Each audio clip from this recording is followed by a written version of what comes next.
కూరగాయలు తెచ్చి తింటావా?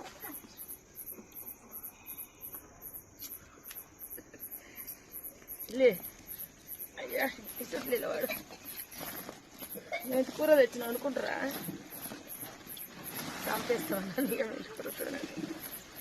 ఏమో మరి ఎందుకు తెచ్చినావు మళ్ళా?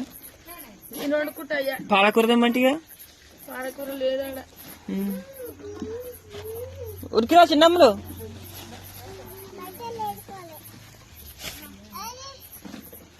ఓహో ఉరికిరా. అవన్నీ మెంతుకూరలేనా? ఉల్లినార తెచ్చుకున్నా. నాకు ఇష్టమైన ఆనకాయ తెచ్చుకున్నా. మళ్ళా తినాల దానిగా.